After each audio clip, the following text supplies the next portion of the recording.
और वहां पर हुड़दंगबाजी की, कपड़े उतार के नंगा प्रदर्शन किया। ये देशद्रोह का मामला है।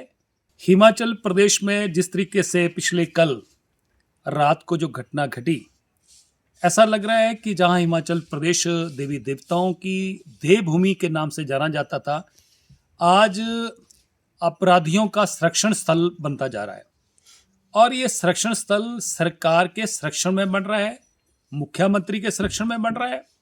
और जिस तरीके से मुख्यमंत्री का बयान आया कि हिमाचल प्रदेश में कमरे मैंने बुक करवाए थे, और एआई समिट जो दिल्ली में हुआ, हिंदुस्तान में सबसे बड़ा एआई समिट था। चाइना में इससे पहले हुआ और उससे बड़ा हिंदुस्तान में ये समिट हुआ, और देश की प्रतिष्ठा का प्रश्न था।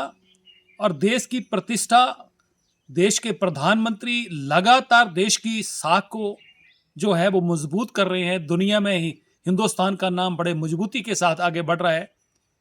और जिस तरीके से कांग्रेस ने अपने लोग वहां पर एआई समिट में भेजे और वहां पर हुड़दंगबाजी की, कपड़े उतार के नंगा प्रदर्शन किया और पूरी दुनिया में हमारे देश की बेइज्जती करवाई, ये देशद्रोह का मामला है। और अगर ये मामला भारतीय जनता पार्टी ने कोई फैसला लिया होता तो लोकतांत्रिक तरीके से कांग्रेस विरोध करती तो लोग उसको स्वीकार करते, परंतु ये तो सरकार का कार्यक्रम था। और पूरी दुनिया के जो डेलीगेट्स थे, कई देशों के प्रमुख थे, कई देशों के प्रधानमंत्री, राष्ट्रपति उस कार्यक्रम में आए हुए थे। और जिस तरीके से हिंदुस्तान की बेइज्जती करने की कांग्रेस ने कोशिश करी, और जो अपराधी लोग थे वो हिमाचल प्रदेश में प्रदेश सरकार के संरक्षण में जो यहाँ पर रुके हुए थे, और दिल्ली की पुलिस आके उनको अरेस्ट करने के लिए आई, अरेस्ट वारंट उनके पास थे। 24 घंटे के अंदर अंदर उनको दिल्ली में जहाँ एफआईआर दर्ज हुई है वहां पर कोर्ट में उनको पेश करना था। और जिस तरीके से मुख्यमंत्री के इशारे पे हिमाचल प्रदेश की पुलिस का इस्तेमाल किया गया और जिस तरीके से उनको रोका गया और जिस तरीके से यहाँ पर ड्रामेबाजी हुई, ये मुझे लग रहा है कि ये ना तो देश हित में है ना ये प्रदेश हित में है।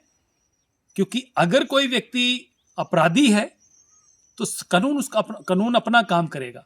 और मुख्यमंत्री ने इनको बचाने की कोशिश करी।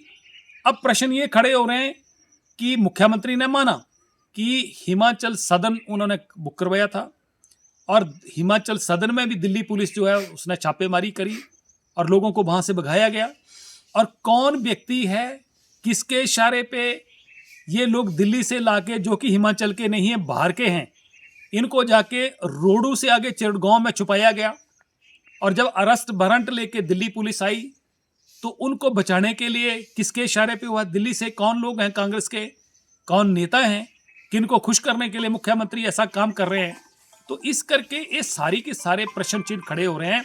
मुझे लगता है कि दिल्ली पुलिस उसके बावजूद भी ट्रांजिट रिमांड लेके इनको दिल्ली लेके गई, और जो देश के खिलाफ काम कर रहे हैं, देशद्रोही का काम कर रहे हैं, उन लोगों को पुलिस नहीं पकड़ेगी तो उनको बचाने का अगर हिमाचल प्रदेश सरकार काम करेगी तो इससे शर्मनाक बात क्या हो सकती है। मुझे लगता है कि आने वाले समय में केंद्र सरकार को भी चाहिए कि ऐसे लोग हैं जो बचाने का काम कर रहे हैं, जिन्होंने उनको यहाँ पर छुपाया, और जिन लोगों ने यहाँ पर इनको जो सारी की सारी रणनीति जो है वो दिल्ली में हिमाचल सदन में बनी, इन सब लोगों के खिलाफ इंक्वायरी करके इनके खिलाफ भी मुकदमा दर्ज करके इनको जो है इनके ऊपर कानूनी कार्रवाई होनी चाहिए।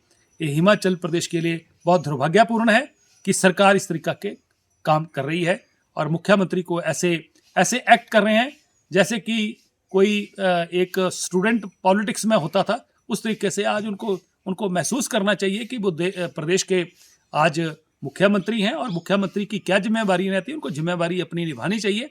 इस तरीके की घटनाओं को अंजाम देना मुझे लगता है बचकानी हरकतें हैं जो कि कानून के खिलाफ है।